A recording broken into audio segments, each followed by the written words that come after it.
Hello everyone, welcome to my channel. Hope you are doing great, fit and healthy. तो आज मैं आपको बताऊंगी दुनिया की सबसे बड़ी 6 खतरनाक तरीन बीमारियों के बारे में। So on the number 6 there is a disease called Hansen's disease, जिसको लेप्रेसी भी कहा जाता है। ये बीमारी एक खास किस्म के बैक्टीरिया की वजह से होती है जिसका नाम है मायोबैक्टीरियम लेप्रोमेटोसिस।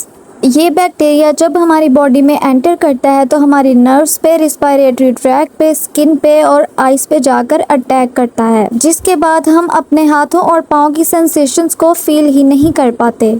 इस बैक्टीरिया के अटैक करने के बाद हमारी बॉडी में बहुत ही ज़्यादा वीकनेस आ जाती है, स्किन रेड कलर की हो जाती है, हमारे हाथों की, कानों की और मुंह की स्किन बहुत ही ज़्यादा मोटी हो जाती है, पाँव की और हाथों की उंगलियों की सेंसेशंस बिल्कुल ख़त्म हो जाती हैं कि इंसान कुछ भी फील नहीं कर पाता और आखिर में इंसान सही से बोल भी नहीं पाता। और टाइम गुजरने के साथ साथ ये सारे सिम्टम्स बहुत ही ज़्यादा वर्स हो जाते हैं। पहले दौर में ये माना जाता था कि जिस पर्सन को हैंसेंस डिजीज़ हो जाती थी उसको एक ख़ास किस्म के कपड़े भी पहनाए जाते थे। इसके साथ उसको एक रिंग बेल भी दी जाती थी जो हर वक्त उसके पास होती थी, ताकि जब कोई दूसरा इंसान उसके करीब आना चाहे तो वो उस बेल की आवाज़ सुनकर उससे दूर चला जाए। It is a rare kind of disease, लेकिन फिर भी यूनाइटेड स्टेट्स में 200 केसेस हर साल रिपोर्ट भी किए जाते हैं। नंबर 5 पे आती है क्रोनिक ऑब्स्ट्रक्टिव पल्मोनरी डिजीज़। ये लंग्स की एक ऐसी डिजीज़ है जिसमें पर्सन को डिफ़िकल्टी होती है बहुत ही ज़्यादा सांस लेने में। 2004 की स्टडी के मुताबिक 64 मिलियन लोग इस वक्त इस बीमारी का शिकार हैं। COPD का कोई ख़ास इलाज नहीं है, लेकिन इसकी प्रोग्रेशन को हम थोड़ा मैनेज कर सकते हैं। इस बीमारी का मेन कॉज है स्मोकिंग और या फिर फैमिली हिस्ट्री। 2015 की स्टडी के मुताबिक रिस्पायरेटरी कैंसर की वजह से हर साल 4 मिलियन लोगों की डेथ होती है। तो नंबर 4 पर आती है जो डिजीज़, उसका नाम है इबोला। इबोला एक रेयर किस्म की कंडीशन है, लेकिन it can cause a severe illness in human that can be very very fatal. Ebola का पहला केस 1976 में रिपोर्ट किया गया था, जिसके मुताबिक ये वायरस हमारी बॉडी में सिर्फ 3 तरीकों से एंटर हो सकता है। पहला, जब हमारे स्किन पर कट लग जाए। दूसरा, नोज और माउथ को टच करने से। जब ये वायरस हमारी बॉडी में एंटर करता है तो पर्सन को बहुत ही ज़्यादा बुखार, फटीग और हेडेक होता है, और टाइम के साथ साथ ये सिम्टम्स बहुत ही ज़्यादा वर्स हो जाते हैं, जैसे कि वीएन प्रॉब्लम हो जाती है, वेट गेन होना स्टार्ट हो जाता है, बेली में हमेशा पेन रहती है, भूख नहीं लगती, इवन कि हमारी मेमोरी भी लॉस हो जाती है, हेयरिंग भी लॉस हो जाता है और पर्सन डिप्रेशन और एंजाइटी की तरफ चला जाता है। अकॉर्डिंग टू द रिसर्च, अगर एक पर्सन को इबोला है और वो उससे रिकवर कर चुका है, लेकिन फिर भी ये चांसेस होते हैं कि 1 से 2 साल के अंदर वो किसी दूसरे पर्सन को भी इन्फेक्ट दोबारा से कर सकता है। And other research shown of that अगर एक पर्सन को इबोला है और इस बीमारी से अगर वो मर जाता है और कोई भी पर्सन उसके मरने के बाद उसके पास जाएगा तो वो डिजीज़ डेफिनेटली उस पर्सन को भी हो जाएगी।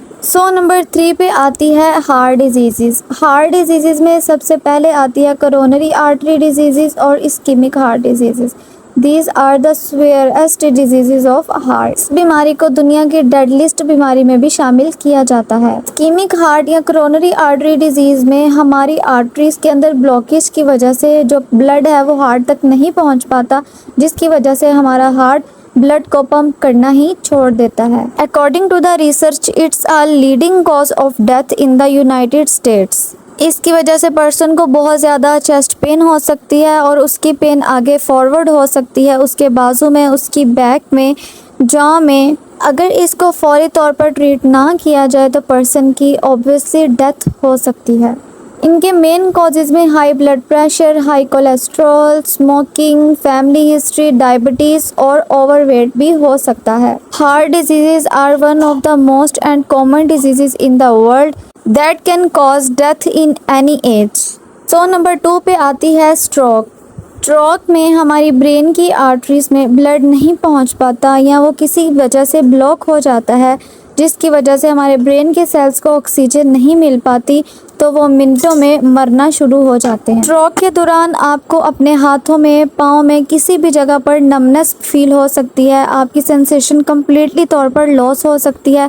अगर आप खड़े होंगे तो आप गिर सकते हैं। कन्फ्यूजन हो सकती है, वॉकिंग में डिफ़िकल्टी आ सकती है, इवन के देखने में भी प्रॉब्लम हो सकती है। According to the research it is a leading cause of long term disabilities. So एक रिसर्च के मुताबिक 93% लोग एक साल में स्ट्रोक का शिकार हुए। अगर एक पर्सन को स्ट्रोक आया हो और अगर 3 घंटे में उसका इलाज ना किया जाए तो उसे मुकम्मल और परमानेंटली तौर पर डिसएबिलिटीज का सामना करना पड़ सकता है। So last but not the least, bubonic plague, जिसको ब्लैक डेथ के नाम से भी जाना जाता है। ये इन्फेक्शन मक्खियों की वजह से फैलता है जो कि रोडेंट्स के ऊपर ट्रैवल करती हैं।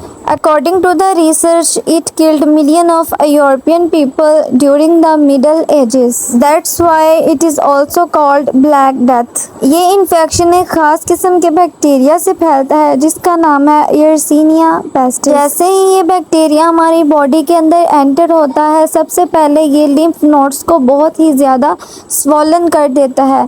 ये नोड्स हमारी आर्म पिट्स में, ग्रोइन और नेक रीजन में भी हो सकती हैं। एक रिसर्च के मुताबिक 14वीं सदी में इस बीमारी की वजह से 25 मिलियन लोगों की मौत हो चुकी है। उस टाइम में कहा जाता है कि बहुत सारे चूहे शिप में ट्रैवल करके यूरोप की तरफ चले गए थे, जिसकी वजह से there are also fleas with them, और इन्हीं फ्लीज ने जाकर वहाँ पर बहुत ही ज़्यादा इन्फेक्शन फैला दिया था।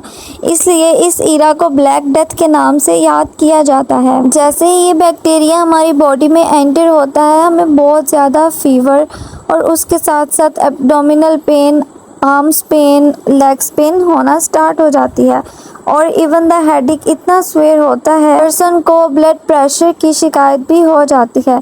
इसके अलावा लार्ज और स्वॉलन लिम्फ नोड्स भी बन सकती हैं और ये इन्फेक्शन इस वजह से फैलता है क्योंकि वो मक्खियाँ जो रोडेंट्स या रैट्स के ऊपर ट्रैवल करती हैं, वो जाकर जब पर्सन को काट लेती हैं तो ये इन्फेक्शन उनके अंदर चला जाता है, जिसका मतलब हम ये भी कह सकते हैं कि ये जानवरों से इंसानों तक मुंतकिल होने वाली बीमारी है।